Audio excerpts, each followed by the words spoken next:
bienvenue sur La Quotidienne de l'IA, rubrique du premier site d'information sur l'IA, à savoir ia-info.fr. Aujourd'hui, on se penche sur un phénomène numérique vraiment fascinant. C'est mis en lumière par Didier Taormina dans un super article de référence publié en mai 2026. On a tous connu ce moment, ce petit frisson troublant où l'on se demande « Attends, la réponse sur mon écran, c'est un humain en chair et en os qui l'a tapé ou c'est une machine ?» Le doute s'installe, la frontière devient complètement floue et pourtant on continue de discuter sans vraiment savoir. Eh bien, c'est exactement cette zone d'ombre qu'on va décortiquer aujourd'hui à travers ce décryptage. Allez, on commence fort avec un chiffre qui fait vraiment l'effet d'un électrochoc. 73%. Lors d'une étude hyper sérieuse menée par l'Université de Californie à San Diego, figurez-vous que le modèle GPT 4.5 d'OpenAI a réussi à convaincre les évaluateurs humains qu'il était une vraie personne dans 73% des cas. C'est dingue, non? Mais comment une telle prouesse est-elle possible? En fait, l'astuce a été de donner au modèle une consigne ultra précise. Adopter un persona. En gros, on lui a dit de jouer le rôle d'un jeune adulte qui maîtrise à la perfection Internet et ses codes culturels actuels. Juste avec ce petit paramétrage, paf, près des 3/4 des observateurs ont été trompés. Alors, plongeons dans le vif du sujet avec notre plan. On va suivre 6 axes. D'abord, l'illusion de la présence humaine, ensuite, un marché aux frontières floues, puis les véritables enjeux sociétaux. On passera ensuite à l'action, avec 3 techniques pour les détecter.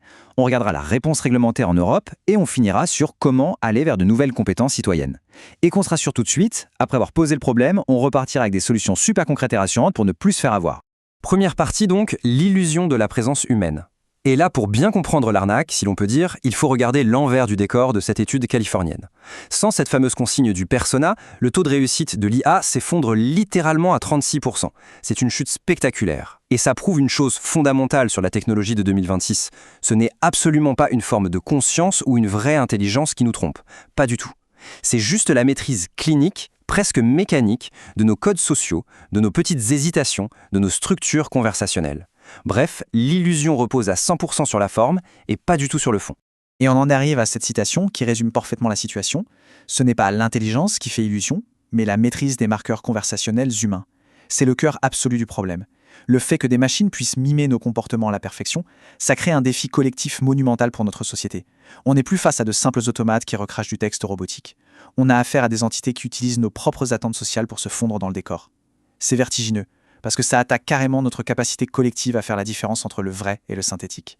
Ce qui nous amène à la deuxième partie, un marché aux frontières floues. Parce que, soyons très clairs, cette confusion ne sort pas de nulle part. Elle s'inscrit dans une réalité économique complètement démesurée. On parle d'un marché mondial des agents conversationnels projeté à 27,3 milliards de dollars d'ici 2030. Les entreprises mettent le paquet là-dessus. Le résultat, notre environnement numérique devient un espace incroyablement opaque pour tout un chacun. La véritable nature de l'interlocuteur en face est très souvent maintenue dans un flou extrêmement bien calculé.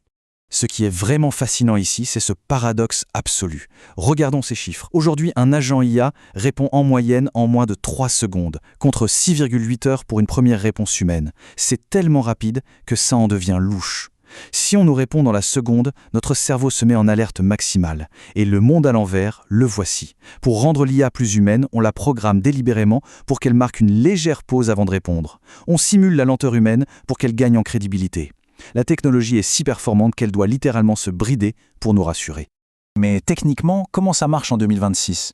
Eh bien, ça repose sur un trio technologique redoutable. Premièrement, le TLN, le traitement du langage naturel, qui permet à la machine de comprendre notre langage familier de tous les jours, même avec des fautes de frappe. Deuxièmement, les GML, les grands modèles de langage, qui sont les champions pour capter les moindres subtilités du contexte. Et enfin, l'IA générative, qui va rédiger la réponse finale. Fini l'époque des réponses préenregistrées piochées dans une bibliothèque. Maintenant, le bot construit une phrase unique, ultra fluide et parfaitement contextualisée, en temps réel. Allez, on passe à la troisième partie, les véritables enjeux sociétaux. Parce que oui, tout ça, ce n'est pas juste un petit tour de magie technologique ou une anecdote amusante. La confusion entre humain et machine a des conséquences qui peuvent être gravissimes, surtout dans des secteurs ultra sensibles. Prenons la santé mentale par exemple. Il existe aujourd'hui des applications avec des agents dits de compagnie. Mais simuler de l'empathie face à quelqu'un en détresse psychologique profonde, alors que la personne ignore totalement qu'elle parle à un algorithme froid et sans émotion, c'est extrêmement risqué. Et ces risques, on les retrouve sur plusieurs fronts. Dans la santé, c'est le risque de recevoir de simples conseils de relaxation standardisés au lieu d'un vrai suivi clinique. Côté commercial, c'est une bombe à retardement juridique. Si un bot promet par erreur un remboursement inconditionnel à un client, qui est responsable? Qui va payer la facture? Et puis, n'oublions surtout pas le débat démocratique. Si l'on ne peut plus faire la différence, les consultations publiques pourraient se retrouver inondées de milliers d'opinions automatisées, faussant complètement les rouages de notre démocratie. Heureusement, on passe à la 4e partie, 3 techniques pour les détecter. Parce qu'il est hors de question de rester les bras croisés face à cette opacité grandissante. La très bonne nouvelle dans cette histoire, c'est qu'en comprenant juste un peu comment ces machines fonctionnent sous le capot, on peut tout à fait s'armer pour les démasquer. Il est temps de passer à l'action et de découvrir comment reprendre le contrôle de nos interactions en ligne, avec des méthodes de détection super simples et accessibles à tous. Le point crucial donc, c'est de bien avoir en tête cette définition d'un grand modèle de langage. Qu'est-ce que c'est, au fond? C'est avant tout un outil de prédiction statistique. Ça calcule et ça place le mot le plus probable à la suite des autres. Ça donne une fluidité incroyable, oui, mais il n'y a strictement aucune pensée, aucune conscience, ni aucune vraie compréhension du sens derrière. Le néant absolu. Et c'est exactement cette faille béante, cet immense écart entre la perfection grammaticale et le vide cognitif total qu'on va pouvoir exploiter. Alors comment fait-on concrètement? On a 3 méthodes de test séquentiels très pratiques quand on a un doute sur l'interlocuteur en face. La première méthode joue sur la mémoire à long terme. La deuxième méthode utilise le levier imparable de la logique et de l'absurde. Et enfin, la troisième méthode s'appuie sur l'ancrage local et temporel. Détaillons tout ça étape par étape pour bien en comprendre la mécanique. Le premier test, c'est celui de la mémoire. C'est très simple, il s'agit de revenir sur un détail très précis ou une décision actée tout au début de l'échange. Un vrai être humain possède une mémoire organique du contexte partagé, il va s'y référer naturellement. L'IA, elle fait juste semblant. Elle simule une continuité qu'elle n'a pas du tout. Du coup, si la conversation commence à s'allonger, les systèmes vont finir par s'effondrer ou carrément s'inventer un historique, et là, le masque tombe immédiatement. Le deuxième test est assez redoutable, c'est le test de l'absurde. L'astuce, c'est d'injecter une question totalement illogique dans la conversation. Par exemple, demander de décrire la couleur d'un triangle invisible. Face à une absurdité pareille, n'importe quel humain va bloquer et relever l'incohérence du truc. Mais l'IA, elle est programmée pour être serviable coûte que coûte. Elle veut absolument générer du texte. Par conséquent, elle va souvent se lancer dans une explication théorique complètement loufoque et dénuée de tout bon sens. Piège parfait. Troisième test, l'ancrage local. Là, on s'attaque à la grosse déconnexion de l'IA par rapport au monde physique réel. Il suffit de demander un ressenti sur un événement hyper local et très récent. Genre une panne de courant soudaine hier soir dans tel quartier précis.